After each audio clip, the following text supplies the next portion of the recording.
Excellent. Okay, so now, and we should be recording now, yes? Yeah. And YTT. Sorry, I'll be with you right quickly.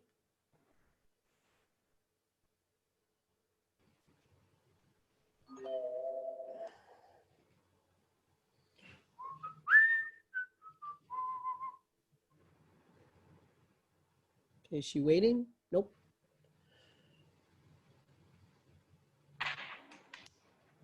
Where are you, Mia? There you are. Hello, Mia.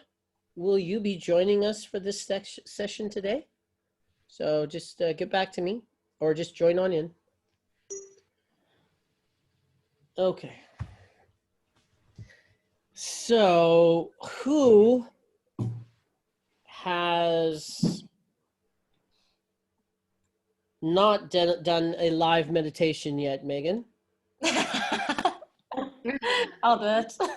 Yeah, hold on. And so there's somebody else though too. Mia also hasn't done it, I don't think.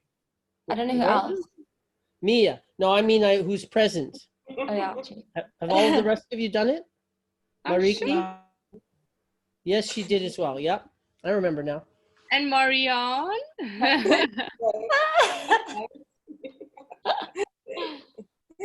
I didn't have Marianne do one. It's just Marianne. Ah, there is two of you. Ha. Okay. Sorry, Marianne. Which one do you want to do, Marianne? Do you want to do the first one or do you want to do the second one? Do you want to think about it for 2 hours or do you want to get it over with?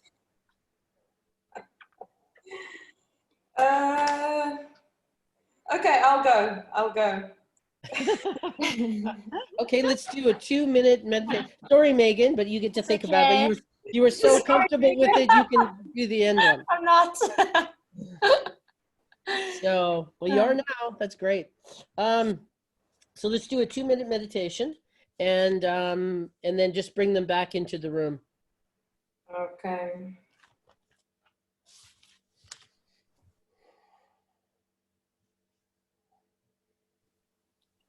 Sorry, I'm just putting my timer on. Love you. Okay, guys, let's just sit nice and tall.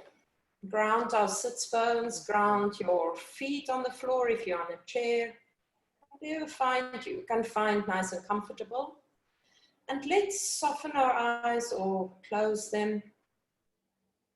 And we start off by just taking a nice couple of deep breaths.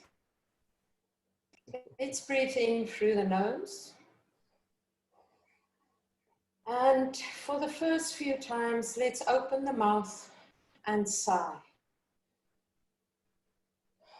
And again, nice deep breath in through your nose. Fill your lungs with air and then exhale and sigh for everything out. And your last one, a nice deep breath in through your nose. And open your mouth and sigh. Let's just settle into our breath. Nice deep inhale. Take it all the way through your body. Feel how your ribs expand. And exhale through the nose. Feel how the warm air lightly brush over your top lip.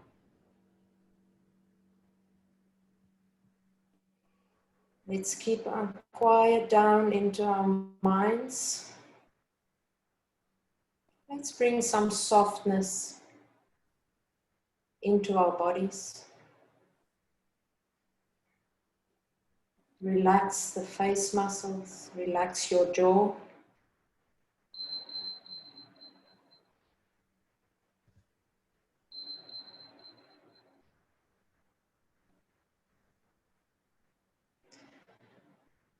And just feel how the frown between your eyes are softening as well. And become quiet.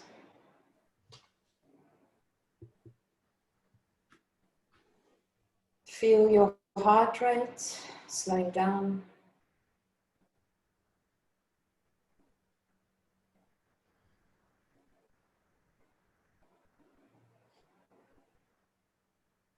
Just focus on your own body.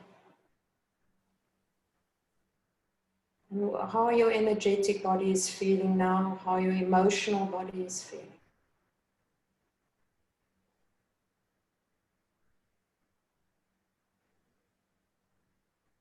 Be grateful for this time that you have with yourself.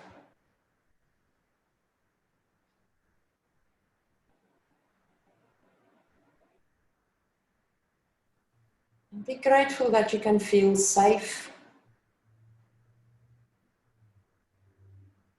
And you can also feel healthy.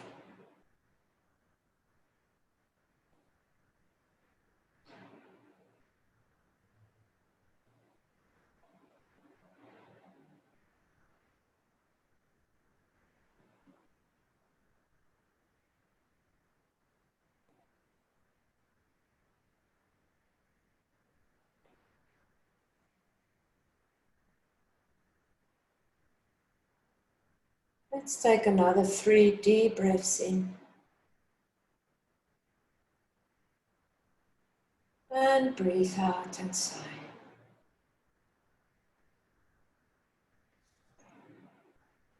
Inhale.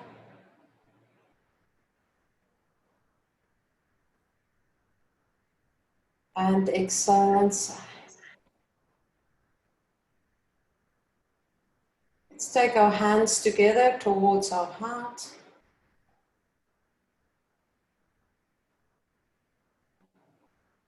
And bow your head.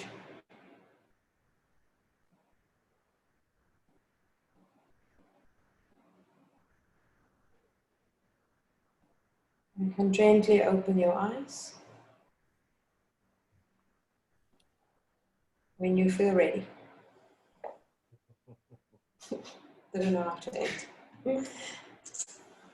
That was really good. I didn't want to come out of there. I'm going back. That's very good. You're a natural. So have you ever led a meditation before? Like other than the very small things you do in front of your Pilates and into your Pilates classes? No, I haven't done. Release the frown between your eyes, letting out sighs. From Renee, now and then. Ah, you've been listening. Aha. Yes, Okay. try to. It's very well done. It's hard to remember that stuff for most people when, like when you're just thrown into. Yeah. It's interesting. It's interesting when people are just thrown into the fray and they need to just get to the front of the room and do their thing, how much easier it is for most people than when they get, if they're a little nervous about it and they have a week or two to think about it. It's really quite interesting that what we can pull out of nowhere.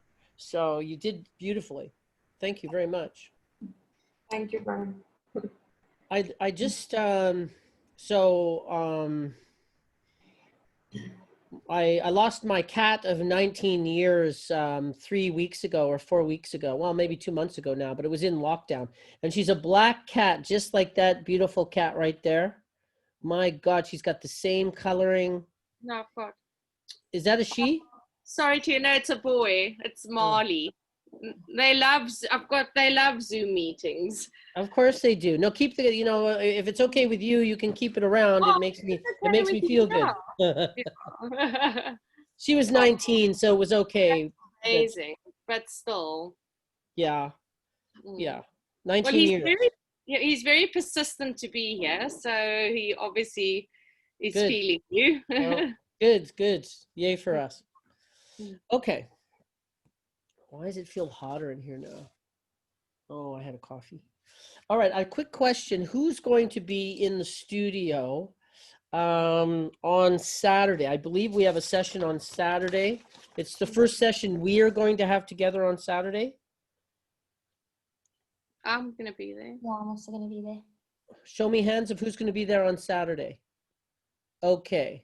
And right. Okay, and Mia might be there Saturday as well. So you have a choice. I'll probably come in if you guys are already there. You do have an hour between your yin lectures with Carrie and me, but I'll come into the studio and we can do it there if you want, if that's more convenient for you.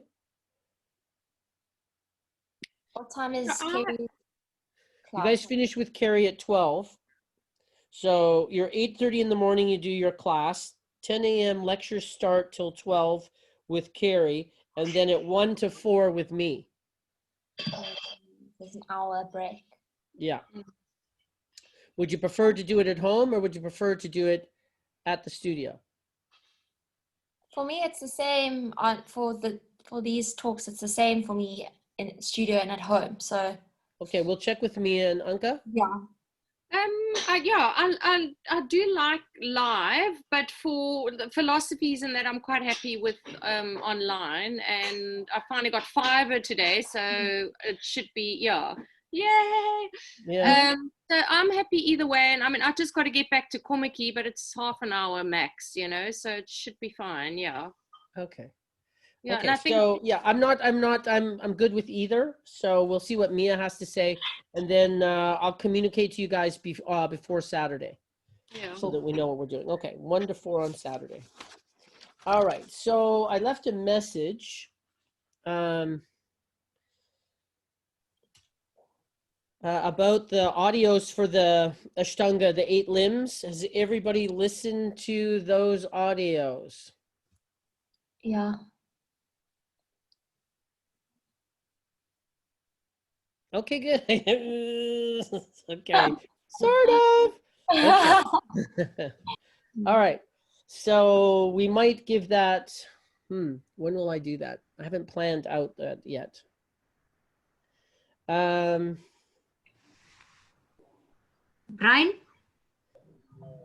sorry, one of the audios was supposed to be that video that you sent.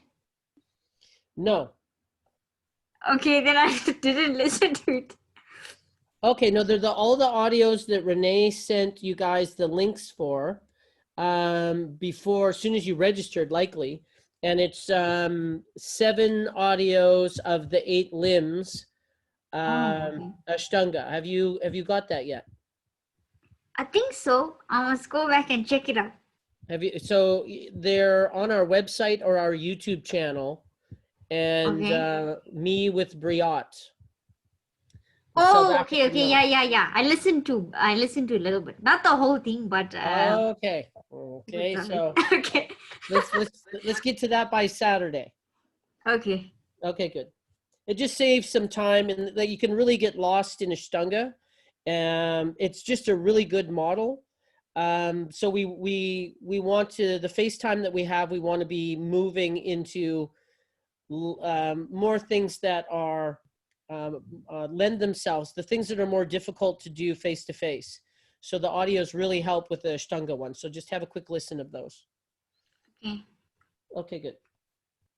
All right, so we're not going to go, it takes too much time to go all the way around in the 2-hour slots that we get about gratitude, judgment, and what's the third one?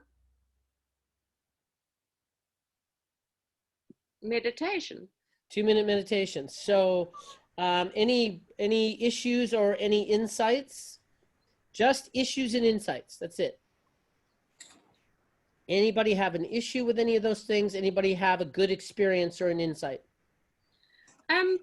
I still battle just finding the stillness in the 2 minutes. I Yes. do kind of get it near the end, and I really have to focus on my breath, because then it's but I've got quite a busy brain, and I find it hard to sit still and relax at the best of times. But I am trying to do it daily. The Saturday and Sunday I don't really get to it. But we do a bit of chill time, you know, at the studio. But yeah, I still battle with it a little bit. Something that might help you is, you've heard this before, but most people don't know where these words come from. So we've all heard abracadabra, right? So abracadabra actually predates Hebrew, and it actually means that we create as we speak. Mm. So when you say, I have a very busy mind, I Mm. find it difficult to settle down at the best of times. And there was at least 2 or 3 other ones that we create the continuity. Mm. So if you change your languaging, is that I'm getting better, I'm focusing faster, I'm being able to settle myself, and watch that your body starts listening, that you start actually that you start aligning with those words. So it really helps. Like people that are constantly giving themselves negative reflections are only giving themselves negative reinforcement. Yeah, So I hear you. Yeah. so maybe giving that a shot. And then the thing about that, really focusing on your breath, is absolutely your dantian and your breath. But it's with, when I use the words with unbending intent, you really are like a laser focus. You put a laser focus on your dantian and your breath, and you don't take it like not, you don't pull back on the throttle at all. Absolute intention of just keeping your focus where you decide it goes, because it's going to go. If you don't, you got to pick up your focus. You pick up your drishti by the scruff of the neck, and you go, you're going to do this for 2 minutes, and you get control of your drishti, so it's not doing whatever monkey mind it wants to. So then it starts paying attention, and then it can start focusing on the things you want to focus on. Because what we in the what the power of that is, how that's a toolkit and a life raft, is that when you're when you're focused on the negative bias and there's things that are coming up in your mind, and then you have no control over your drishti to not focus on it, then you get stuck in your intellect, and it can wear you out in those really difficult times in life. So when you can actually get a hold of your drishti and go, no, we're not focusing on that, we're focusing on these ideas. So our negative bias is automated, our gratitude isn't. So that we have to put our focus on our gratitude, and our focus on our self-love is really that, starts with gratitude and ends with self-love, is what the transformational process is, of upping the ante on what kind of experience you're allowing yourself. So it's really kind of important to be able to get control of that drishti. So at level 1 is monkey mind, and we're going to eliminate that, so that so that at least we don't eliminate it, you actually have control over it. You can stop it when you really, really need to. And then being able to have that unbending intent, so that you can focus on the things that are true about you and positive about you and about the life that you're looking to create, rather than the negative bias of our beliefs that aren't really our negative beliefs in ourselves in the world. So it's really important to be able to do that. So just do that, still do just 2 minutes, but laser beam intent. You can even use your focus of looking down as a laser, and then hold it there. And then if it complicates things to do your breath at the same time, then just do the laser focus straight down. If not, add your breath to it. The laser straight down, you mean just down my spine, the energy channel to my No. Oh, you can do that. I would usually go from here, and if I'm leaning forward, then I would just imagine it coming straight down from my third eye to my dantian. Okay, cool. Yeah, I'll try that. Yay, good. But I hear you. I hear you. Yeah, I hear you. I want to hear back. That's exciting. It's really exciting to be able, but transformation does take most of the time, and especially with the important stuff and the difficult stuff, is an unbending intent. So yeah, and I was also trying to own those 2 minutes, like you said last week. It's like, come on, you can do it, and then you start judging yourself, and then so I caught myself doing that. The only thing you want to be doing is the laser. So you don't even have to pump yourself up, because it's not. It isn't about I can do it.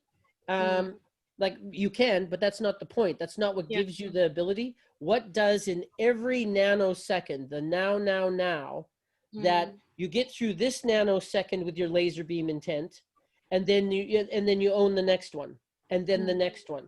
That's all you're doing. It's one moment at a time. You're actually just holding it there. And that's where the all of the effort and all of the reward is right there. Yeah. Yeah. Okay, good. Well, we look forward to reporting back on that one. Yeah. Woohoo! So anybody else with any insights or breakthroughs or anything that there's that's a breakdown? Go in. Bryan, can I say something? Is that Mariki? There we go. Yes. Yes. So I had a experience of acceptance and forgiveness this week. Yes. But it seems that everything that I'm experiencing outside of the meditation is going absolutely in the complete opposite direction of that. Yes. So it's quite difficult to keep the mindset and the focus on that specific thing if everything that's happening outside is absolutely contradicting the mindset. Yes. Yeah. So that's just the experience. But yeah, I'm sticking to it. Hopefully I'll get there by Sunday. By Sunday, okay. Yeah. I would want to go with Mariki with that. Funny enough, but I experienced the same. It's as if the outside factors is just turning against you for some reason. It never happened before, but also the people, the energy that you're getting from your family, or they're just giving you unnecessary issues or problems, or which I never did before. And I was also wondering about this. Am I doing something wrong, or where is something is happening? No, I think life thinks that you can handle it and is that giving you the challenges that you desire. But let's actually take a look at that, because you talked about, Mariki, you talked about that you did a forgiveness process. And Yeah. the forgiveness is about, was that self-forgiveness? Yes. Okay. And did that make you feel lighter? It did, until the outside world pushed me back a little bit, and it's like, okay, maybe I'm wrong here. Yeah. So that's kind of the first thing I want to look at is that. So do you, since that process, you did a forgiveness process, forgiving yourself, and then the world, your circumstances got a little harder and heavier, and then did you stop forgiving yourself for the things you forgave yourself for? I know you're not feeling lighter anymore. I got that.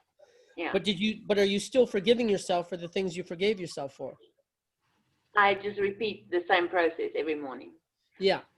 Yeah. So, but I get it. So do you have an experience of forgiving yourself? I haven't accepted it yet. No. Okay. See, now we're getting somewhere.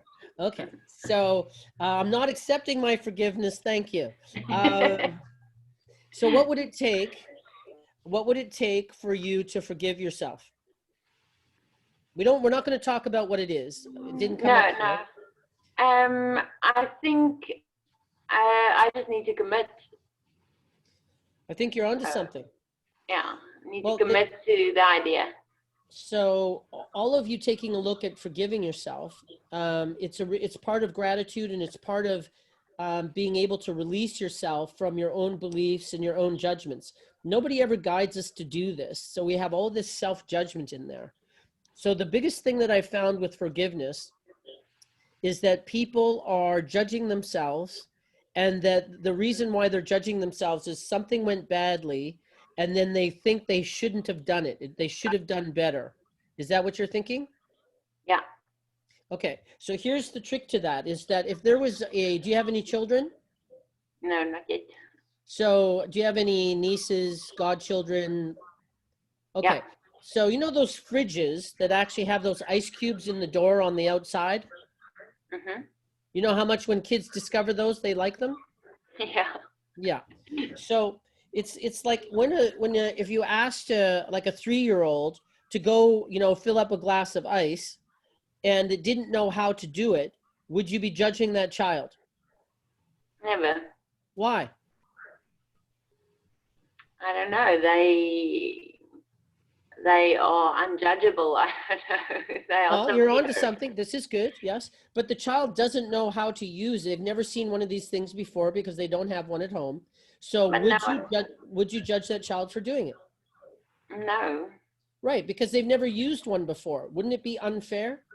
Yeah. Yes. So when it was with you, there's nothing that human beings, that they do that if they knew better, they would do better.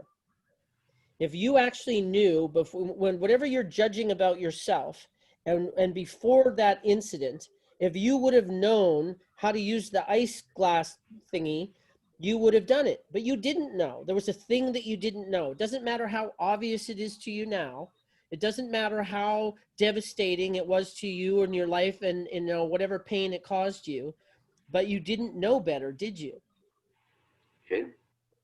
So then, just like you wouldn't judge a 3-year-old, you can't judge yourself for something you didn't know. Human beings, it's really interesting. They have a blind spot.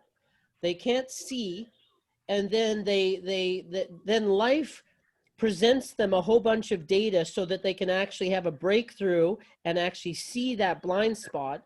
And then they have this awakening, and all of a sudden they're smarter and they've learned something, and then they decide they should have known better beforehand.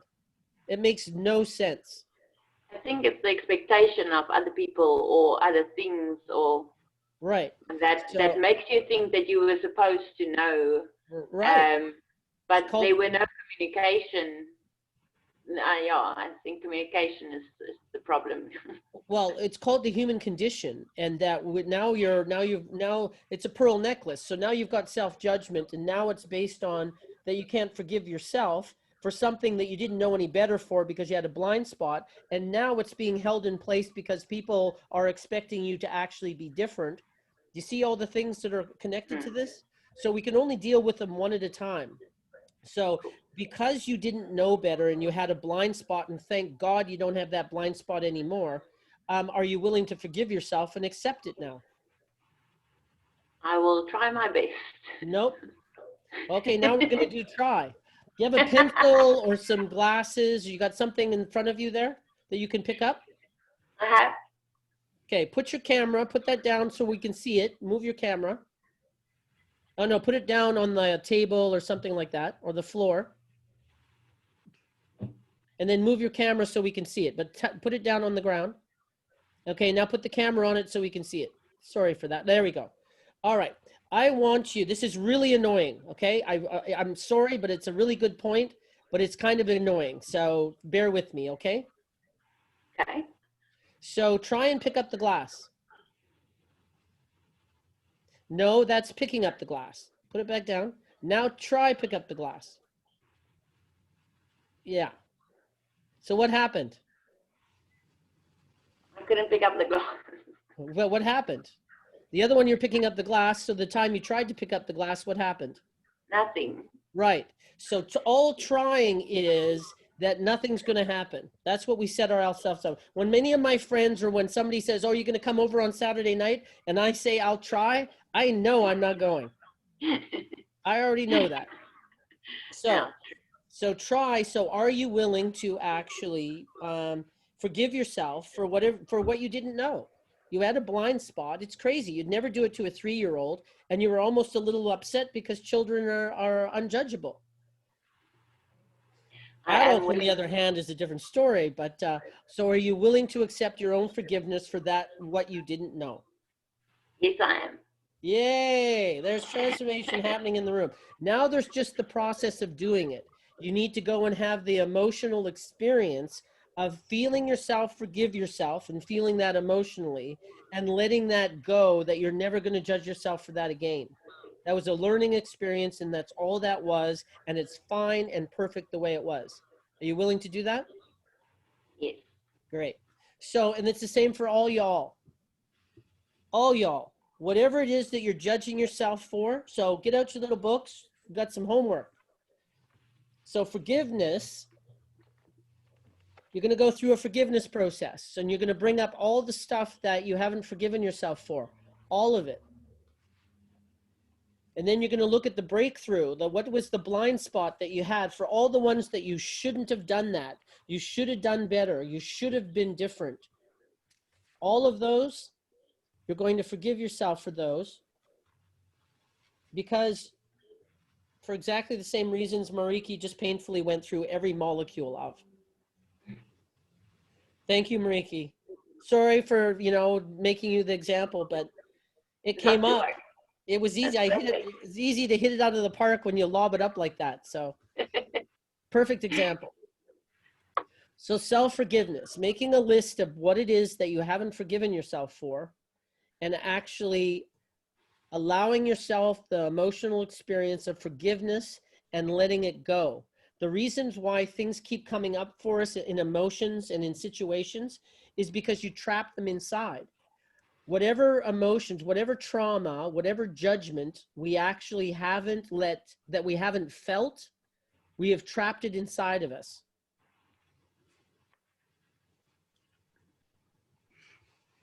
So that's how you let them out. You let them out by feeling them, and you feel them out. Yes? Commissioning. Hi, Brian. Sorry, you said make a list of all the things we haven't forgiven ourselves for. Yes. And what else? Okay, so and that what you're going to do is a process of going through each one of them and being able and forgiving yourself. So you're just like you would grab another person, and that if you forgave them and you were giving them the energetic exchange of that forgiveness in a hug, for example, you do exactly the same thing to yourself. And you keep hugging yourself and you keep forgiving yourself for that which you did until you're done. You'll know when you're releasing it. And it's not one time. You might have to do that 15 times to be able to stop the habit, because you'll judge yourself again. So this is something that you keep doing until you've come to the place of that you're not carrying it. And you'll know when that is. Okay. Well, that was fun. Oh, yes, Commissioning. Okay, one more thing. I came across a saying, the wound is where the light enters. Yeah. And another one also, obstacles. The obstacle is the way. The obstacle is the way. Yeah. Yeah. Is that the saying you're talking about? Another saying? Yeah. Yeah. The obstacle is the way. Yep. What's the question? Found that to be true. It is true. It's one way to look at it. It's not the only way, but it's, the obstacle is the way, is that whatever you're not dealing with, whatever's heavy for you, or whatever it is that you're not willing to look at, life will present it back to you. And it'll start off as a little wave. And if you don't deal with it, it'll later come back as a bigger wave. And eventually, if you get really good at ignoring it, it comes in as a tsunami and flattens everything. So yeah, there's things that we need to deal with in life. And if we don't, life makes sure that you will. It's kind of the point of being here. So yeah, finding the obstacles, finding the pain, and then being able to find the lie in it. Yes. And when people are talking about when they don't love themselves, like you're saying, the wound is where the light comes in. What else the things that people are judging themselves about and the wounds that they have, well, what do you think needs to be loved? What do you think needs to be, needs your attention? And that if it's causing you pain at all, there's a lie in it. So finding that lie is what releases you. So I'm pretty good at that. And anybody that's, spent any time in transformation is pretty good at that as well. So being able to find the lie in, if whatever's causing you pain, there's a lie in it. That kind of points back to the Masters of Lack. The audio that I sent is that it's a frequency. If we interpret what's happening around us from a place of lack, a place of not good enough, a place of pain, that's what we're going to feel. And that like Einstein said, that the problems that we create at a certain level of thinking are not solved at the same level of thinking. What is required is a new level of thinking. which means we need to look from a different frequency, a higher perspective. To be able to solve the problems that you have to look from a higher perspective, which means not lack, which means not, you know, we have to start looking, seeing the greatness in ourselves. If I start seeing how great I am and start, you know, looking for those things, because that's what gratitude leads to. And the truth is that you're all, you're perfect yous. You're actually miracles, frankly. And we don't treat ourselves that way, and we don't see ourselves that way. If you could just see yourselves as valuable, completely valuable, absolutely and utterly valuable, and that anything that's less than that, then that's where the lie is. What must I be believing that? And it's things like that. I should have been different. I should be like this. You know, that should have happened. All those shoulds are lies, for example. So we can get into that more. That's more, lends itself more to one-on-one stuff, which, you know, you'll all have an opportunity to do that as part of the course. I will meet with each one of you, and we can just talk about whatever it is that you want to talk about. So let me know about that one. But any questions that you have, like if anybody's brave about something that they're holding on to, then we can look at that now.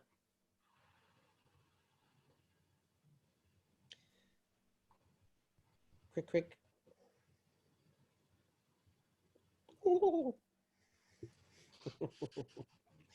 Okay. So yeah, there's no need to actually talk about anything, but it's like, that's where the opening is. Whatever you're carrying, and I know y'all are carrying stuff, because I'm carrying stuff, and I've been, you know, 3 decades of throwing off the ballast. So, and there's still stuff left. Not much, but there's still stuff. So just saying, and you have an opportunity, so don't let that go by. This is the time now in your yoga teacher training to be able to be self-reflective and create a little bit more room for yourself, and a little bit upliftment, and being able to drop some things behind that maybe aren't necessary to carry. Make your load lighter. So whatever that might be for you, please let me know. Okay. It's kind of dark in here. 1 second.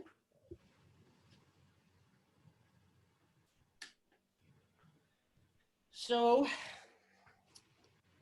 what is the negative bias, and why is it important? One at a time, sorry. Jeez.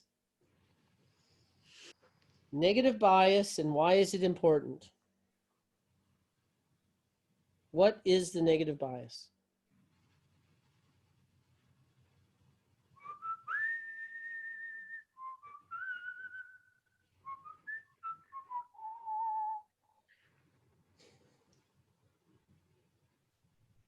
Anka. I know you were going to ask me. Yeah, I saw your hand. I saw your hand on the button. That was easy. Yeah, my brain is very full. I'm finding it hard to absorb all the stuff. Yes. But it is the negative bias is the way we are programmed, you know, into believing, you know, that we're lacking. So we go automatically into that, you know, I'm not good enough, and everything's going wrong, nothing goes my way, instead of believing in our light. Sure. Yeah. So I'll make a little bit of distinction. So the first one is that we're programmed this way. It's really useful to think of it as an app. It comes with the skin bag, that the survival mechanism, the negative bias, comes with this, and everybody's got one. So, and the survival mechanism is really, really useful in danger. Really useful in danger. You're going to get hit by a car. You're going to get mugged. You're in a dangerous situation. Your survival mechanism is very useful. And the easy understanding of it is when we talk about being in the jungle, and that if there's a jackhammer on this side and the ocean on this side, and they're the same number of decibels, your attention is going to go to what's annoying and disrupting. And the beings that they didn't have a negative bias, where they were noticing what was going on in their environment that was possibly threatening, they didn't pass on their genes. So it's there for a good reason. And it is a survival mechanism, so it interrupts all other programming. Whatever you're thinking about or whatever you're doing, it cuts through all of that and puts your attention on something to see if there's danger. So we're around danger, a saber-toothed tiger, somebody that might be trying to rob you, all of that stuff is really useful for danger. For fear, it's less useful, because we got fears about everything. We got fears about who we are. We got fears about how people are going to interact with us. We have fears how our presentation is going to be taken. And here we are in the boardroom, and we have a flight, fight, or freeze response, which isn't really that useful in the boardroom. But that's all our survival mechanism. So, and then when it gets, the reason why it's important is that we also have our self-judgments. What's wrong with me? What's wrong with them? What's wrong with it? And all the reasons why it's not going to work out. And that it's on a recording. So all it's doing is this app is connected to my brain. So it's using the information of what my fears are. And then it's on a recording and interrupting all programming. It's going, this is one of your fears, and it could be happening now. So the survival mechanism is constantly scanning the horizon. And that when it's social, when it's like people that, are people behaving badly in your life, if it's a love relationship, it's this kind of stuff, it's got access to your brain. So the app goes and what is your fears? And then it reflects them back to you.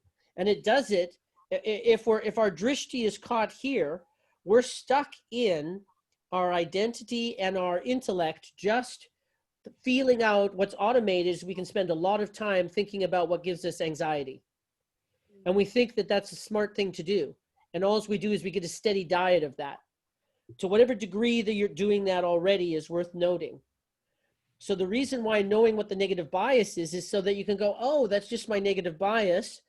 Like a rescue dog. It's going, hey, do you see that? Do you see that? And in a very calm voice, you go, yes, I see it. I've got it. Thank you very much. Calm down, boy. Calm down. And then instead of focusing on it, we think it's in our head. I've got a limbic response punch in the stomach. It feels real. So I'm very concerned about it, or I have anxiety about it, even low-level anxiety. And we don't turn any of this stuff. We don't disregard it. We don't turn the switch off on the board.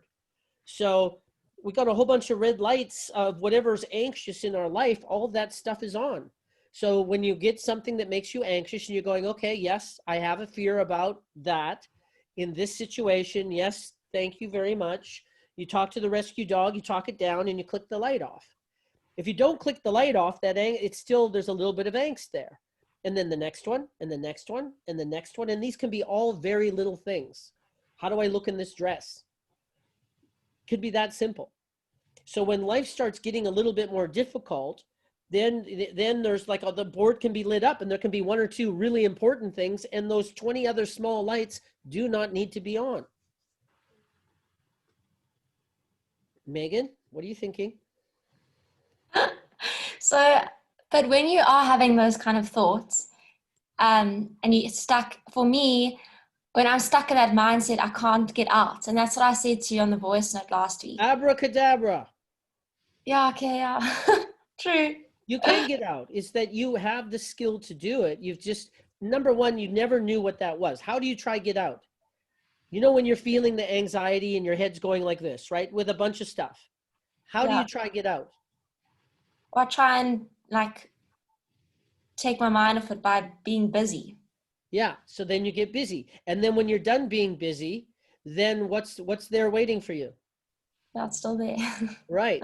And but so if you're anything like a few other people I know, they do a whole bunch of stuff and they want to be exhausted at the end of the day, so that they also like the checklist if they accomplished a whole bunch of things. And then they go to bed and they sleep till the next day. And then when stuff comes up, then they just start, doing things again. Yeah. Is that about right? Yeah. But then also some other times it's paralyzing. I feel like I can't do It's one or the other, you know, either fight or Yes. flight. So this is a good set. I'm liking this session. All kinds of good stuff are coming up. So if you're not dealing with things, so if your habit is to put the emotions in a little box and then slide it under the bed, right? Yeah. Okay. Can we agree on that? Is that more or Yeah. less what's happening? Okay. So that's an analogy that I'll use, is that when I drive to the studio, I go out, I pull out of my house, and there's a red light stop at the T intersection. And then I go down the road, and then there's a stop sign. And then I do a couple other things. And if in the moment, if I deal with that stop sign directly, then it makes sense.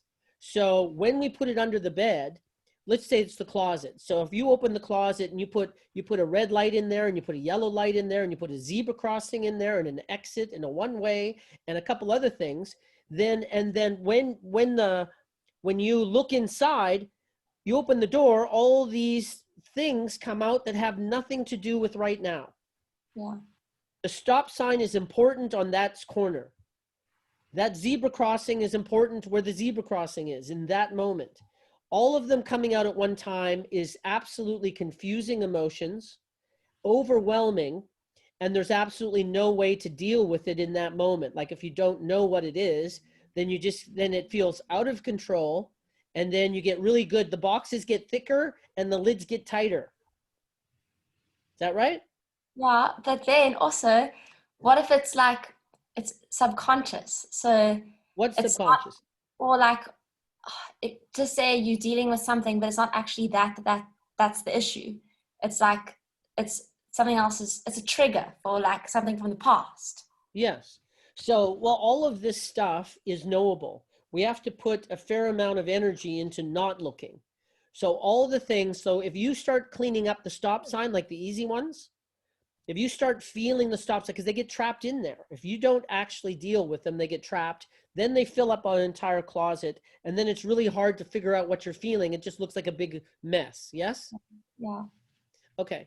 So when if you start cleaning up the easy ones, you start feeling them, and you start going, like, the only reason why you avoid them is that you have a judgment in them. There's a fear in it.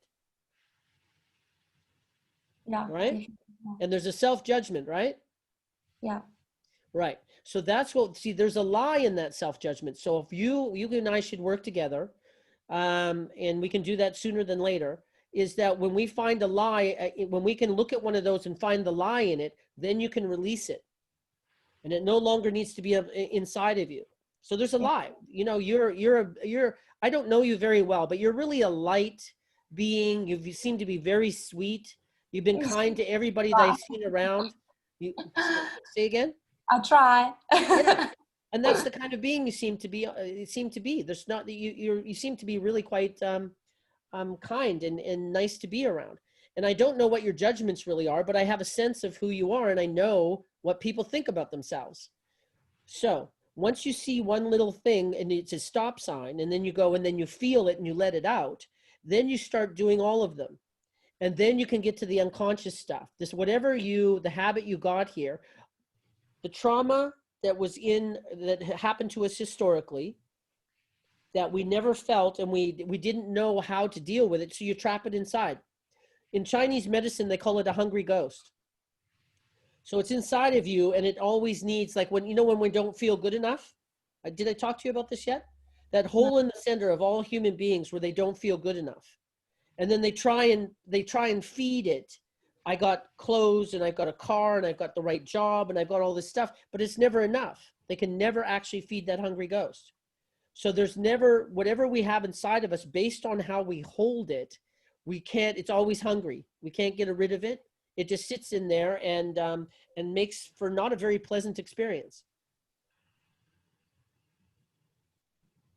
Yeah. Yeah. So so there's hope. The point of it is you don't have to live like that, but you will have to be brave and courageous, because you've got really good at anesthetizing yourself. What does that mean? Going to narcolepsy, going to sleep on cue. Oh yeah. So there's things you don't want to look at, and that you need to start looking at breaking that habit. And it's just little bit by little bit. And it's It's a reward you give yourself because you'll have more joy in your life. You'll have a greater reflection of the human being you truly are, and that you'll learn a process to not actually have to beat yourself up with all this stuff. So it's not a pleasant experience. Yeah. So would you like to do that? Yeah, sounds good. Good. So book me. Okay. You can do it as early as next week. Okay, cool. So let me know. I'll And message. everybody's got a little bit of that going on. Everybody. Some people just, that's their thing. I have a feeling that might be your thing. So you just don't know how to process it. Nobody taught us what that conversation in our head is. Nobody taught us what that negative self-talk is and the negative bias. Nobody told us it's just our own beliefs being reflected back to us in the moment to try and protect us. Nobody's told us that. It's no more important than that. It's a rescue dog. You feed it a little bit, you pet it, it'll sit down and it'll go away, and then you can get on with it. But you do have to deal with it. So that will take a little bit of courage on your part to do so. Yeah, yeah. Are you ready? Is it Yeah. time? Yeah. Yeah. Beautiful. And then you can just release yourself from all that stuff that you're afraid of. Yeah. It's not bigger than you are. It's a lie. Thanks, Bryan. Yeah, that's fun. That's always a good one. Okay, I have no idea how we got there. Me neither. But this is the stuff, like, this is really the meat and potatoes of when you're dealing, whether it's the Bhagavad Gita or Hinduism or Buddhism or Cryon or the Course in Miracles, where you're dealing with the human condition. And this, all of it comes right down to this. These are the things, the distinctions of what's going on in my inner world and what's true and what's not true, and what are the processes to release myself to the greatness that I actually am, as opposed to the lack that I think I am. All of it comes down to that. So we're not shy about that at the source. Ha. Okay. So the negative bias, that's how we got there, was the negative bias. So the importance of the negative bias is that it's an app that comes with this. It's reflecting back to you what your fears are. It's surveying the horizon to be able to see if there's a threat, that something that you already know you're scared of, and it's just looking for it nonstop, and it connects those dots, for you, and then says, look out for that person, look out for this situation, be careful here, be careful there, and some of the time there's danger. Most of the time it's just our fear of something. And a lot of people end up creating that just because they focus on it so badly and interact with it. Their perception becomes reality. They start handing people their script of, this is what you're trying to do, and this is who you are, and this is what your intentions are. And that's just their story. And they've decided that's who you are. And they have one incident after another that's proof to them that this is the way the world is. They don't see that they're the common denominator and that they create their own perception, that they're adding in all of this meaning. So this whole process is worth understanding, and we'll focus. There's more levels of this. We'll do more of it. But the sooner that you can actually get it into your hands and applying it to yourself, the better. So that's up to you. Now that's, these are the concepts, and that we want you to be aware of the concepts, and then you get to choose what you're going to apply and not apply. Okay. That's the point of the negative bias. Any questions? Okay. So let's go to page 42 in your manuals.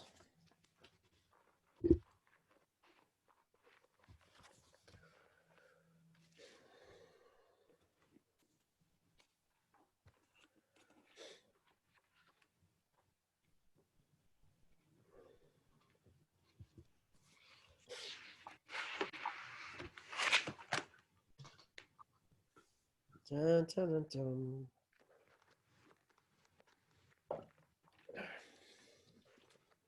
If anybody needs a break, I sometimes just go 5 hours straight and don't notice that I didn't have any breaks.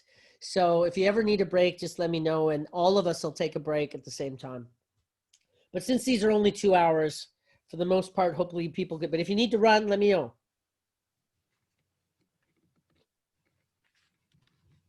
Okay. All right. So having a practice, everybody found the page? Okay. This looks at, it does a couple things. It takes a look at the human condition, but also from the eyes of yoga. So we're making, the whole point of transformation is to make growth decisions versus fear decisions. That's the whole point. And we do start with realizing that we've made a whole bunch of fear decisions that were unconscious. We don't remember making them, but they certainly shape our life. And in the frequency of lack.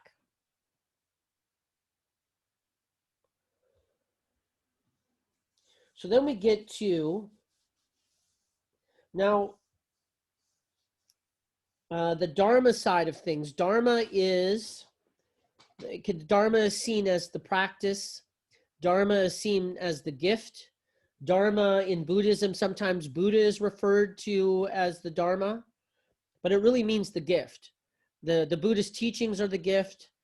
The Buddha was the gift. The practice is the gift. You're the gift.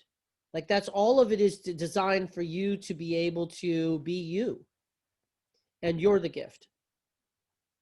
So the Dharma is everything under the Dharma, whether we're, now this is what yogis, this is what Western yogis and a lot of Eastern yogis are doing, is everything in this column. They work with the breath, they'll work with meditation, they'll work with the asana, they work with their relationship with food and compassion, sometimes compassion, chanting, the amming, locks, and forgiveness. I don't know if forgiveness has been added to that list or not. So that's the Dharma. And that pretty much all yoga today is doing those things. They're looking at the Dharma, the gift. They're looking at creating space. All of those things do. The end result is it creates space, light, and energy. It creates space, light, and energy. When you're moving in yoga, it can create space between your bones. It can create space in your body. It can make your body lighter. It can make your energy lighter, mood lighter. It can give you energy, physical and spiritual. So everything about the Dharma creates space and light and energy. So what they don't deal with is your karma.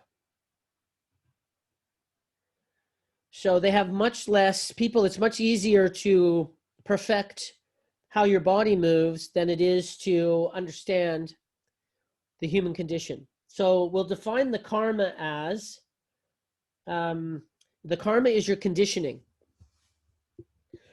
A lot of people think karma is out there. It's like a negative Cupid that if you do bad things, it'll shoot you in the bum with an arrow and bad things will happen to you.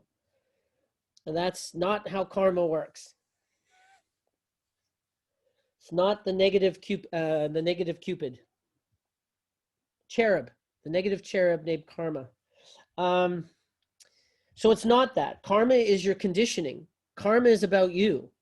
Karma is about what your fears are. All fear is karma. All karma is fear. There is no karma that isn't fear-based. Well, there's good karma, but we don't really need to worry about the good karma. Everybody embraces their good karma happily. So karma is your conditioning. So himsa, anybody know what himsa is? You might have heard ahimsa. Kameshni? I heard of ahimsa, not himsa. Ahimsa is violence, is non-violence, sorry. Yeah. So in the Ashtanga, ahimsa is the first of the yamas, is that they're talking about no violence. So this, now think these are monks in a community of monks that lends itself to everything that you do in the day is about learning these lessons.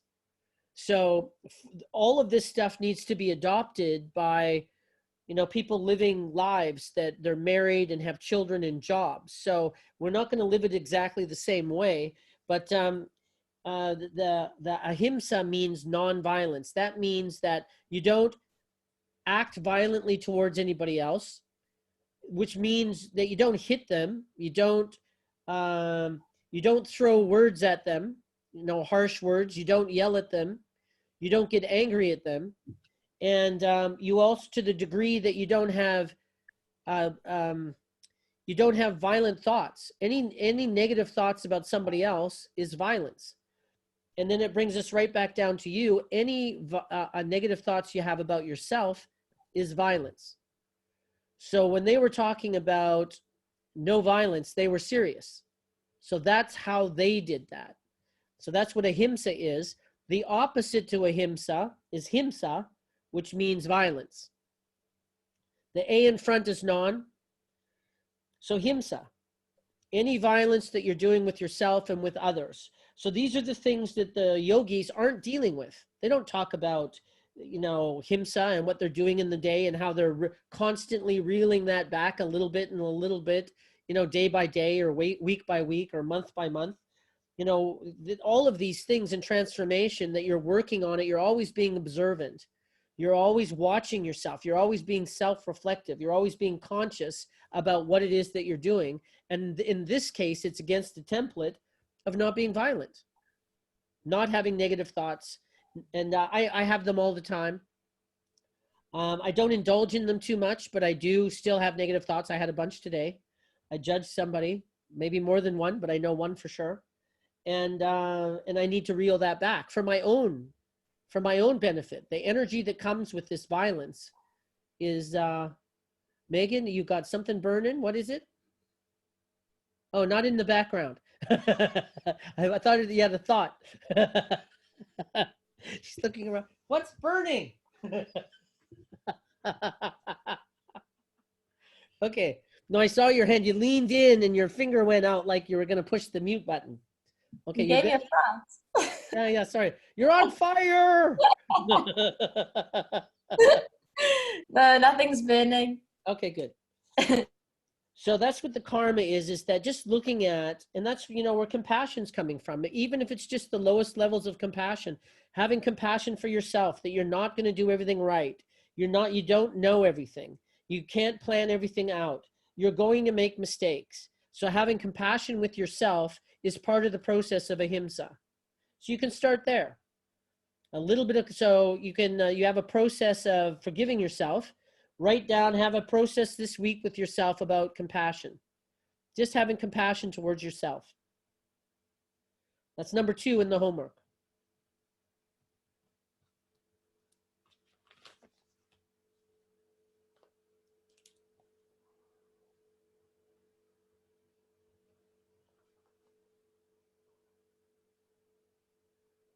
Just making notes of the homework, or I may forget it, which we can't have that. Okay, so also under karma, we've got fear and lack. Whatever fears you have, fear is lack, lack is fear. It's the same thing. So, you know, the yoga studies aren't teaching a lot about fear. They're not teaching a lot about nonviolence. The shadow is the fears that you have that you're not willing to look at. The things about yourself that you're not willing to accept. Human beings can be petty. All human beings can be petty at some time of their life. Sometimes we don't accept that. I don't want to see myself as petty. Sometimes, like whatever, generally it is, you know, something that it's just, I can't accept that I did this or that I am this. Or there's something that they are really judgmental about other people being, and then they realize they are too. So they don't really like looking at that because it makes them feel like a hypocrite. The ego. Now, when I talk about the ego, all I'm talking about is a system, an app that comes with the body, and the fear part of it. There are portions of the ego that are useful. We're not trying to, it's complicated, it's complex, so we're not trying to get rid of the ego. We're not even trying to get rid of the inner dialogue. We're actually trying to see what's valid and what's not valid. And having some control over our drishti, those two things. Also part of your karma is the patterns that you have in your life. The things that keep happening over and over and over again that you would really prefer not to have. And the common denominator is you.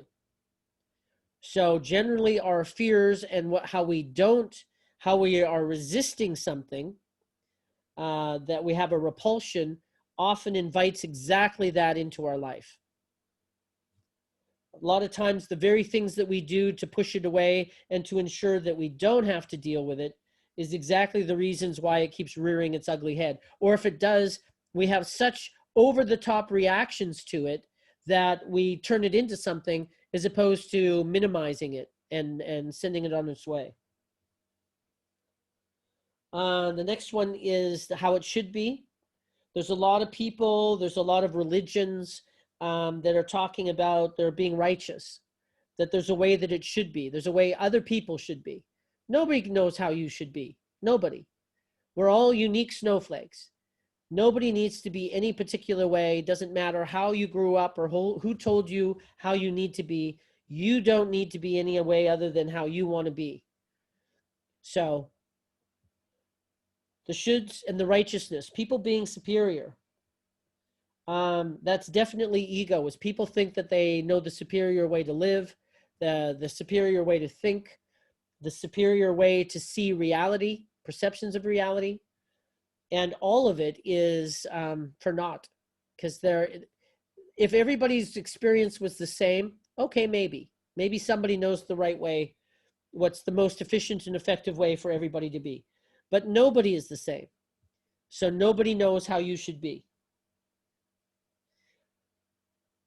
And in turn is that really looking at any way that you look at how other people should be.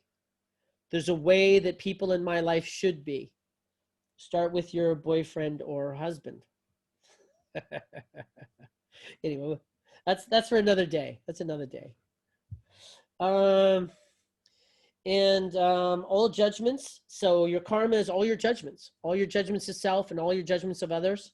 That's your karma. All your pain, that is your karma. So these are the things that both of these things go hand in hand. Both of these things are yoga. And to have true union, it takes creating space and light and energy, but it also takes looking at the shadow and looking at yourself, because they're lies. Anything that's in that column that makes you feel pain is a lie. All of it.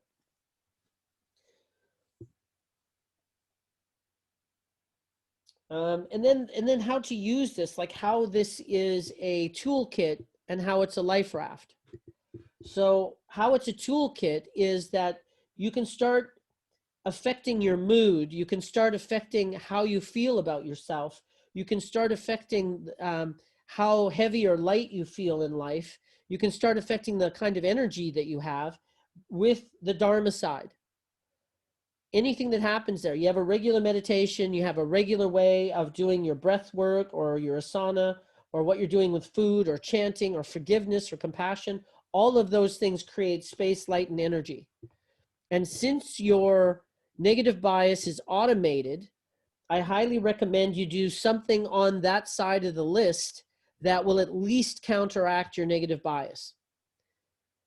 So if life gets a little bit more hectic, then start looking on that side. And that's how it's a toolkit in a lifeboat. If you need a little bit of buoyancy, that's where it is.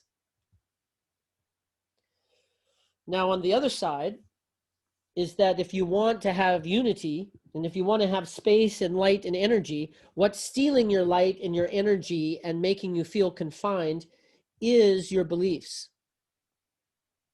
The things that you believe about yourself and the things you believe about the world, and all of them have to do with possibility. I've met, I've met a lot of young people in their late 20s, early 30s, and they seem really old. And what I've noticed is when people start giving up on possibility is when they start aging.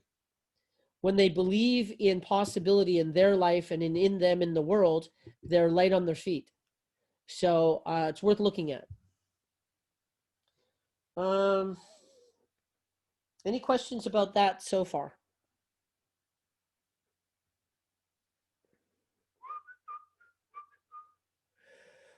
Anybody on fire? Anything burning? No? Okay. Just checking. Just checking. Just checking. Never know. Spontaneous combustion. It's happened before. It's a thing. Okay. So how has this stuff been useful to me is, I guess it's really obvious on the Dharma side is, working with your breath.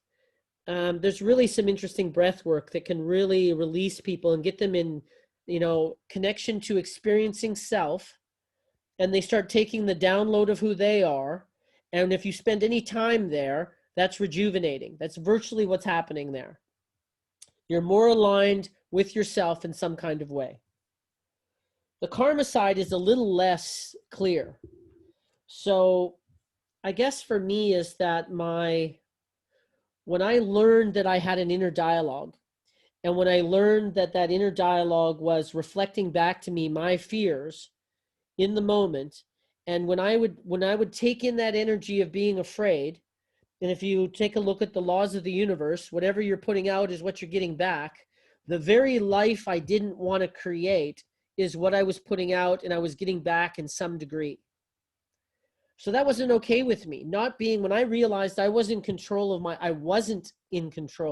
of my own life, that wasn't okay. And then I got busy about, okay, what is this inner dialogue? I started becoming I'm bending intent on just watching what was going up in there, and learning about what that is and what the validity of that is. Just checking to see for a second there, I thought Megan had something to say, but I just keep making that up again and again and again. Okay. So, and that's probably been the most rewarding thing that I've ever done in my life, is being able to see the conversation in my head and the negative bias that's woven into it, and being able to release myself from that being my perception of reality and therefore my reality, where I've been able to create things and feel good about myself in ways that I didn't even know was possible. It wasn't something that I was loved as a child. I was given all the room in the world to be who I was. I had a voice. Nobody ever got their thumb on me and squished me. And I'm finding out how much that's a rarity. I'm finding out that a lot of people, really did have that in their life, and they had to actually deal with that. So I was lucky to not have that, but there's still things to work on. There was still that negative, I didn't really have negative responses from my family, but I did have negative responses from the world, that I just did whatever I wanted to do. And that really concerned the people in the institutions like schools and things, that thought I needed to not look out the window and not play and not talk to the girls and not throw things, etc.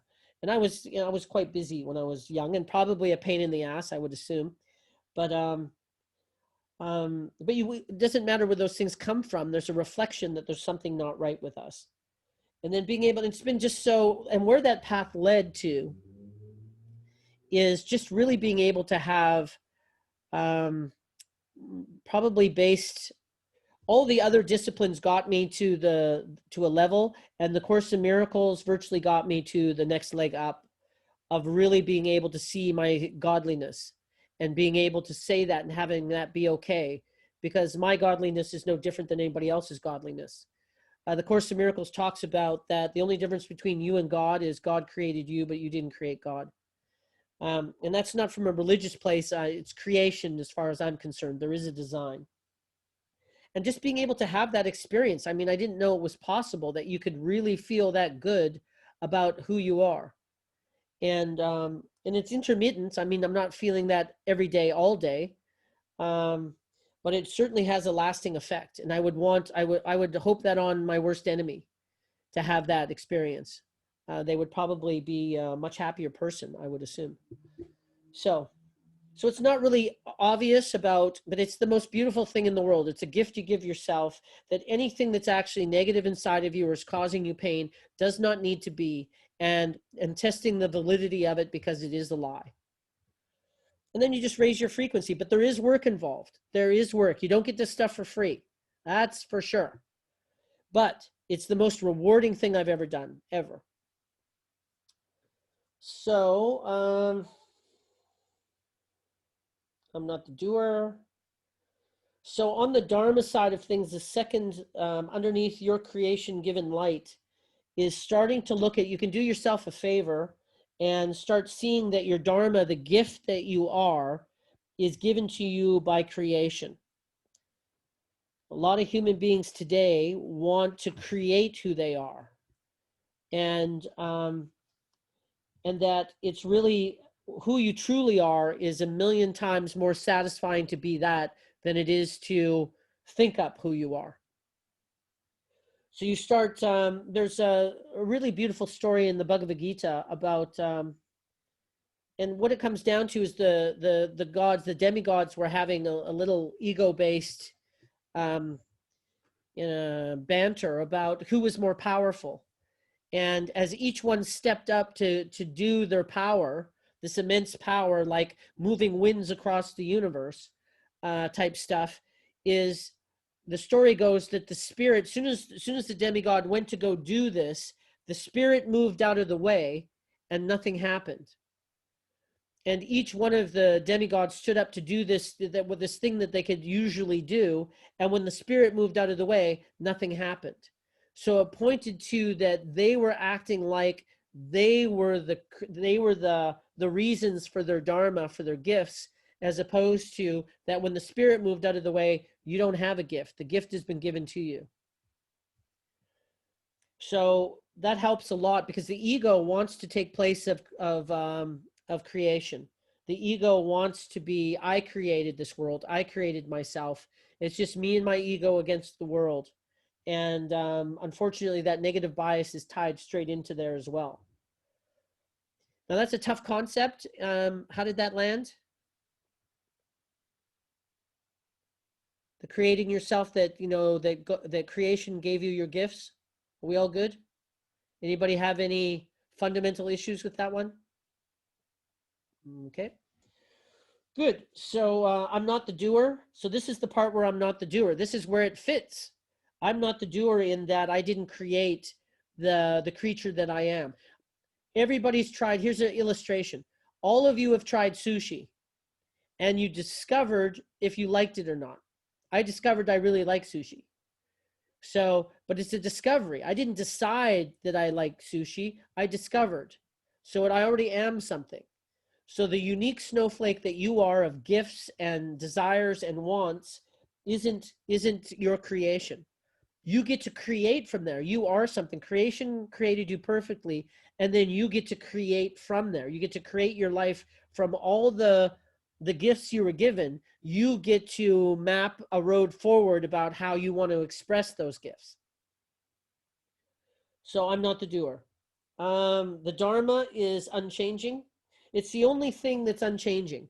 When you look inside and you actually have an experience of your subtle body, when you start just being with you, that beingness that you are is the only thing that's unchanging in the universe.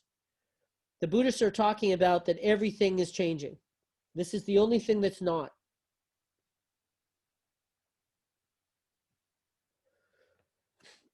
Doesn't matter how old you are, doesn't matter where you live. When you go and connect with yourself, it's the same you.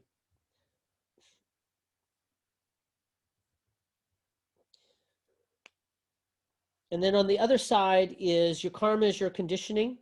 So it's your conditioning, your karma, your fears, your shadow, the possibility that you don't allow yourself, the judgments that you have, the shoulds that you should be, that are all unfair, is your conditioning. And therefore, they are your responsibility. Illusionary and unreal, they're changeable, your fear-based choices. So your karma is yours to change and to improve. Like, what else are we doing here? And we were born into being the masters of lack. And the idea is we get a steady diet of it. And for you to choose something other than, you know, what everybody tells you society is based on and what the shoulds are. Everybody that I know that is on the transformational journey, one of the most common traits is curiosity, that they're curious about everything. They're curious about themselves. And also that they have a feeling in somewhere deep inside that goes, I think there's more to life. I can feel it. There's more to life. I can't see it. I don't know what it is exactly, but it feels like there should be more to life. And there's a sister feeling that is, I think there's more to me. I think I can be happier. I have a sense of my greatness, but I'm not really living it, and it's not really being reflected back to me. And everybody that enters their transformational journey has those feelings with no structure, nothing concrete, and they set sail across, you know, rough seas to be able to go and find what that feeling is and what that actually means. And what you run into is that we stand on the shoulders, we can stand on the shoulders of giants, because for thousands of years, there's people that have already gone in there to figure out what's going on. So now we don't have to be a monk to figure it out. You can actually go and be taught, and the teachings are now for everybody, not just, you know, the dedicated few.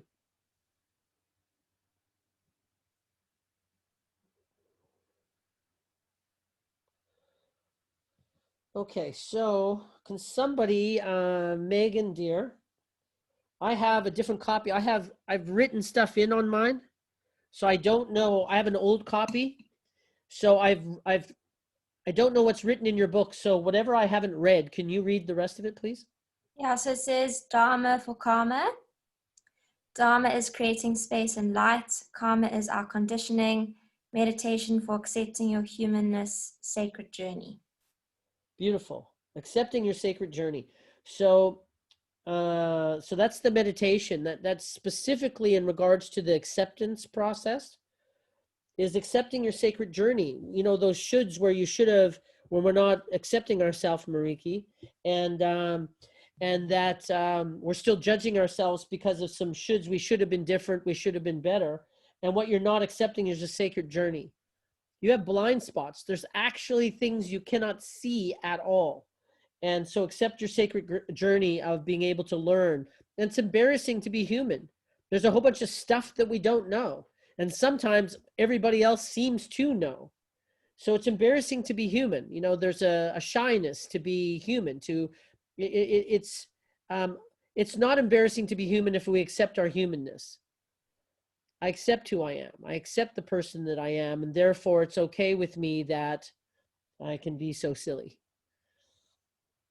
So accepting that acceptance journey is accepting your sacred journey. So if you can build that into your meditation when you're accepting yourself, at the end of it, it's about accepting and having the emotional experience. It's an emotion. So your pain is an emotion based on a belief, and that you get to release that because it's untrue. The shoulds are really easy.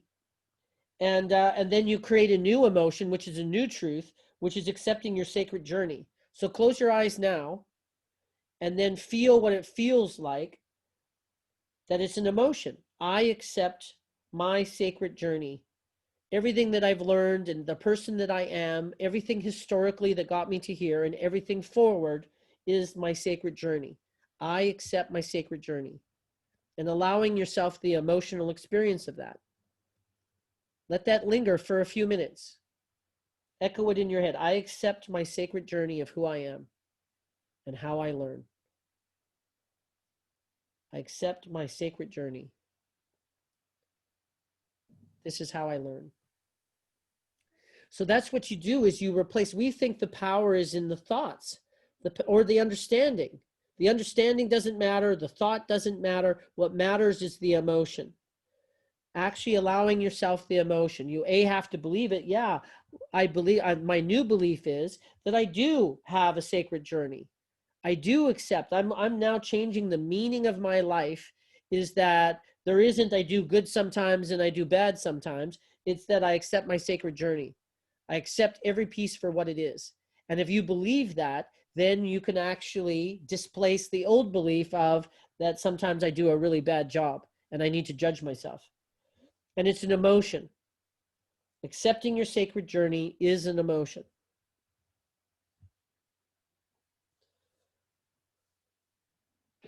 Okay, what else is on? I've got an unfinished sentence here. Your pain is an emotion that that What did I say after that? I don't know. That's why it's blank. Hey, say it again. What do you got? Your pain is an emotion that. Oh, so your pain is an emotion. It's a belief that you have, and it's an emotion. You feel it, you understand it, and how you work with it. The currency is an emotion. And then how you displace that is with a new belief that I now accept my sacred journey, and that's an emotion. So it's not the thoughts. It's not like some people think it's the insight. Oh, I have an insight that I just need to accept my journey is sacred. And if they never create that into emotion that they turn into a habit and displace the old one, it doesn't do anything. Okay, so Megan, what else is on that page? That's it. Okay, I'm gonna read. I haven't got a yogis learn to dig deep to control. Oh, I don't know why this isn't on there. So yogis learn to dig deep to control their body, but they do very little to master the mind.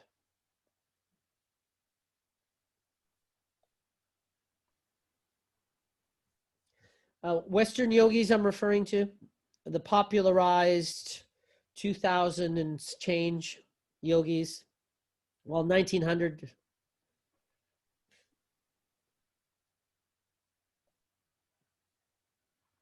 Yogis learn to dig deep to control their body, but do very little to master their mind.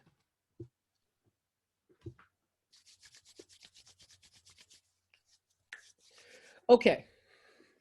So I sent you a video. Anybody remember that video? I've never seen a video. This just popped up in my feed. So I thought it was quite fortuitous to send it to y'all. I don't know why I have Texas sayings in my vocab, but I do. Where are you people? I didn't see that video. Yeah, let's just see if I sent it the proper. Okay, what's this? Nope. Nope. Nope. Nope. What is that? Nope. There it is. It's on August 21st. It says Shri, a first name, and Krishnamurti. Krishnamacharya. Krishnamacharya on August 25th. First. With that guy controlling his, it's insane. Yeah.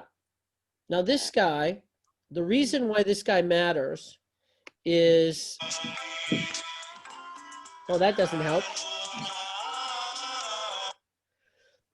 So have a look at that. The reason why this guy matters is that he's virtually the father of modern yoga. So in the early 1900s, yoga was at its lowest ebb. And I'm going to take you to page. We're going to go way backwards for a change to page 11. We'll slide this in because we have a few minutes.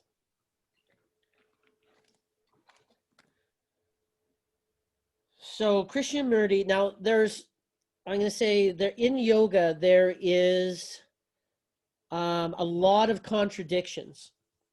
So one yogi and lineage of yoga thinks one way, and this is the right way to do things because they've cottoned on to particular pieces of the entire umbrella of teachings, and they've made some more important than others. And there's so many that, well, of course they would. So just know that there's contradictions, and there's a lot of them. And because this guy, yoga was at its lowest ebb in history at about the late 1800s, early 1900s. And he virtually single-handedly restarted yoga. And he did some really interesting things. So a couple things that he did is, what's Iyengar? Anybody know who Iyengar is? Okay, so there's an Iyengar yoga. Oh, you do, Anka? Yeah, I started off with Iyengar yoga. After pregnancy yoga, I had a Iyengar. And can you say anything about, well, like what kind of yoga it is? What's just to give an overview, just one sentence so people have a sense. Oh, it was very precise. You did one pose, like you spent half an hour on one pose. Setups. Your baby toe needed Yes. to be in the right place. Okay, I that's can who this still- guy was. Yeah, I can still hear my teacher when I'm doing poses. I still hear his voice. Yeah. Yes. So there is, it's sometimes talked about as like the Pilates of yoga. Pilates is very specific about what you're doing with your body. So Iyengar was very specific about how you held your body. He wrote 14 books, and one of those books was called Light on Yoga. So I'll get back to that in a second. Is that the reason why I'm talking about him is because Krishnamacharya gave Iyengar his practice. The mythology goes, as it was told to me, that he gave him his practice based on the human being he was and what he focused on and what he was like. He gave him his practice. And then Iyengar went out, and the Iyengis are very specific. You can't teach Iyengar and be in any alliance, Yoga Alliance, the Indian one or the American one. You can't teach any other kind of yoga. They have their own system. You have to, if you teach any other kind of yoga, you can't teach Iyengar. So that's kind of an interesting way to do things. So they're very, very particular. And Krishnamurti gave him his practice. So he taught him. Not Murti, Krishnamacharya. So the guy in the video, Krishnamacharya, also created something that's called Mysore Ashtanga. Anybody know about Mysore Ashtanga? Okay, the Ashtangis are, so Ashtanga, first of all, is 5,000 years old. And that's the things that you're listening to. It's ancient. Mysore Ashtanga is 90 some years old. And a lot of the Mysore Ashtangis think it's 5,000 years old, and it's not. It's new. It's 90 some years old and was created by this fella. Just so you know that there's a distinction there. The Ashtangis are very committed to their practice. They get up at 8:30. They get up at 4:30, 5:30 in the morning. They do, the person who teaches Ashtanga, they gather in one place, and everybody does their own practice, self-practice, and somebody is watching them that will help them do wherever they are in a set series. So Krishnamacharya put together 6 set series that are very, very difficult. I only know one person. I think she's on the 3rd series now, and she's probably the best physical yogi I know. So, and there's 6 of them. So you can imagine what they are. And there's some mythology about where those came from. Some people say it was ancient and found on a parchment, quote unquote. And some people, it's written that some of it was borrowed from the military. And there was a military in India that was not the Indian military or the British. It was Scandinavian, I think it was the Finnish or something. So, and from Chinese acrobatics and a few other places. So, and some of it is absolutely yoga. I mean, hatha yoga from salt of the earth. So there is a lot of, so there's Ashtangis today that have very dedicated to their practice that are Mysore Ashtanga, and they think they're doing a 5,000-year-old practice. They're not. just so that you know what that is. And this is the guy that created it. So not only did he bring yoga back to life, he gave Iyengar his practice, and he started Mysore Ashtanga, which is still, now he's passed, and his son, I think his son is now, or his cousin or his nephew, has taken that on. So the family has taken on the Mysore. So there's pilgrimages to Mysore as a city in India where they do this yoga and where it was birthed from. What else about that? So just one thing about, oh, go ahead. Commissioning? Hi, Brian. I don't know if have you heard of Satguru Yes. from the Isha Yoga Center? From the which center? The Isha Yoga Center in India, in Coimbatore. I don't know the center. Founder. He's the founder of the Isha Yoga Center in Coimbatore, India. Yes. Yep. So I've done the inner engineering course with the online. Yep. 2 months ago during the COVID time. I mean, yeah, it is COVID, but like in May, I think. Yeah. Back there. Yeah, when we were on lockdown. And yeah, I did the inner engineering course online, right? Yeah. And also very specific about the stuff that he teaches, you know, the yoga, and even like, you know, the mudras for your hands. Yep. He insists like your 3 fingers must be together, and then this goes, you know. Yes. Because he always like emphasizes that there's a correct way to do something, Yes. and Yes. if you do it incorrectly, it could have repercussions. Yes. Negative repercussions. So yes, what about that? Yeah. No, I'm just saying he's also very specific in what he teaches. Well, there's a lot of people that are very specific, and I will even use the word righteous about the right way to do things are. And there's somebody else in the yoga community that disagrees with them. So what we do is we just let people be who they are. I mean, I've never needed my 3 fingers to be together in meditation, and I haven't internally combusted yet. So, and nothing really negative has happened. Like you can't do every set of distinctions. You can't do it all. So you really just have to see what resonates with you. The kind of yogis that we create is what resonates with you. What makes you feel good? What is it that you want to, like when you start to design your yoga class, what are the meditations and the processes and shavasana, Jesus, that actually have made an impression on you? And that's how you put your classes together. All the asana and the meditations or introductions and endings that actually made an impression on you. The whole idea is you put that together that suits you, and that's your best class, is when you are aligned with everything that you do because it impacted you. That's what you're supposed to be teaching. So on that note, and Iyengar, who's very, very particular, and he wrote that book called Light on Yoga. There's Ashtangis that have that under their arm and are like, this is the Bible.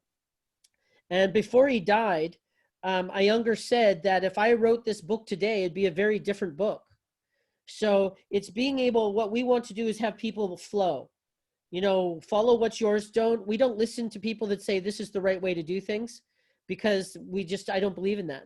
I think people are too individualistic, that I don't think that a religion can actually speak to one person. Like if you really get down to it, some people are Buddhists. I'm a Bryanist. So I've taken from all over the place, and this is how I do it. It's the same thing for your yoga, is that you figure out how you're going to do it for you. So this is the warning. There's people out there that have very strict ideas about how everything needs to be. So be prepared that people are like that, so that you know what you're saying, so that you don't, you know, create pain for yourself you don't need by saying something that upsets them. So, and if you want to challenge them, then knock yourself out. But nobody really likes saying something that is a surprise to them that it's going to upset somebody else. But yeah, we're just not down with, you know, the shoulds. You know, there's so many things. Like, it's really interesting, like when you're talking about the mudras and the 3 fingers, And, you know, that's energy based. And the Chinese medicine and the Vedas is where the yogic philosophy came from, is they talk about the nadis, or the nadis, and in the Chinese medicine, it's the meridians. And they're both energy lines. And they have two completely different schools of thought that never met. And they both say there's 72,000 of them. I find that amazing. So, and they have a whole bunch of different things and rituals and things that they do. So it's impossible to do whatever somebody says is the right way to do it. You can't do all of them. You'll drive yourself crazy. Okay, and if it works for you, it works for you. Okay, so that's Krishnamacharya. He's just an interesting guy to know because he was the father of modern day yoga. He did give Iyengar, as far as the mythology goes, as it was told to me, that he gave Iyengar his yoga, and he went off from that point being very particular about that yoga was given to him based on who he was, but he did exactly the same yoga with everybody else, like it was the right way to do it. There's the Bhakti yoga? Anybody know that one? They're very particular about things as well. And your Satguru is very particular. So just know that there's people with rules. Okay. I think that's it for about, but that just came up because of that video. I hadn't seen a video I've never found one before. And there he is. So that's the father of modern day yoga. Okay, we're at 7:51. Any questions anybody has? Anything burning, Megan? No? Okay, so just to sum up everything is being as exacting as we can be about the concepts so that you can choose what jumps out at you. I've curated what have been the most important concepts and processes for me to be able to have freedom, liberate myself, and being able to discard things that I don't need. So that's that's what this is curated for. And that any questions that you have that might not be, try and find something, because on page 42, we just looked at it, says have a practice. Look to have a practice. So you started with meditation and gratitude, and what's the other one? Don't judge yourself. Not judging yourself. So you've started with those are practices. So look to have a practice. This week, you're going to be doing an acceptance process, and what else? Forgiveness and compassion. There we go. So forgiveness and compassion exercises. Those are practices. So be looking to adopt a practice, like easy stuff, not crazy stuff. A 2-minute meditation isn't going to kill anybody, even if you're not doing it on Saturday and Sunday, and I missed Thursday morning because I got up late. That's fine. But any practice that you can do is going to make a difference. And it generally, a 2-minute meditation you have time for sometimes turns into a 10-minute meditation that was just too delicious to leave. Okay, any questions come up, then please, that's what we're here for. Don't forget about a session with me at the end of all this so that you can personally look at whatever you want to, where we can spend the time looking at exactly what you want to look at and, create a little bit of freedom, frankly. So Megan, if you, for the next few minutes, 7 if you like, if you can lead us through a meditation, would be awesome. I'm going to time myself. Ding. Okay. Everyone can just close their eyes and just readjust themselves in their seat, either cross-legged or sitting upright. And you're going to take a deep breath in and you're going to sigh it out. And with each inhale and exhale, each inhale, you're going to grow a little bit taller. And with each exhale, you're going to sink down deeper into your chair and you're going to grow roots through your feet. So another deep inhale, breathing with the cool air rush through your nose, breathing in peace and serenity, and exhaling any anxiety or tension. And if you feel yourself getting distracted, count your breaths. Inhale for 1, exhale for 1. Inhale for 2, exhale for 2. Inhale for 3, exhale for 3. Continue doing that. If you find yourself with thoughts creeping in, start counting your breaths again.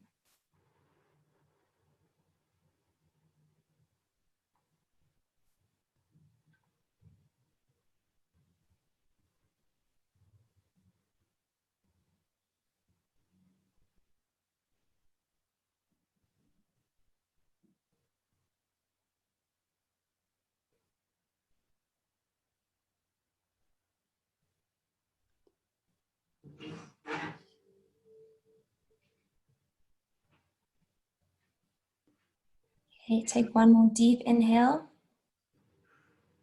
feeling the air rush through down past your throat into your stomach. And one last exhale.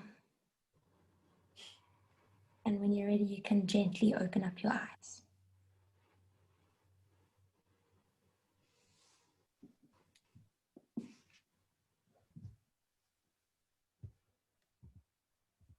Okay, that's me. That was really good. Thanks. That was really good. I enjoyed that.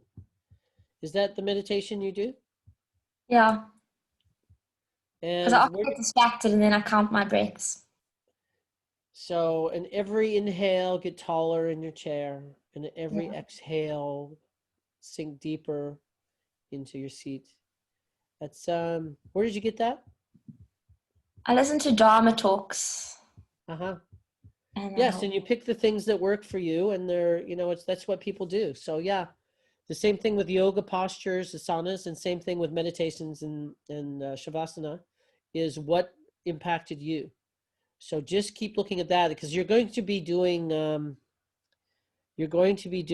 your repertoire. You're going to have to put repertoire together with the beginnings and endings. So start looking at the things that you really love in yoga and just keep them in mind as you're doing it, because it will make a beautiful class for you. One other thing is that there are assignments that are in your manual. So just look in the index. There's one for the Ashtanga, for example. But if you get your assessments done, your assignments done, you know, during the lectures, that's fine. But the most important thing to do is get your assessment done, say within 10 days or so. Book it, but after the end of your lectures. Book it as soon as possible, because usually people take the girdle off, and then a month later, 6 weeks later, 2 months later, they're trying to get back to yoga class and get stronger again, and then remember everything that they just learned to do. So it's usually easier to do your assessment within 10 days of the end of lectures, and then do your whatever assignments are left, even if it's all of them, you'll do them very quickly afterwards to get your certificate. So don't worry about that. So do book your assessment. Okay. And that's 7:58. I don't feel bad letting you go 1 minute early. So hopefully you all enjoyed today, and just, you know, start looking at a practice. Start looking at these crazy things I'm talking about.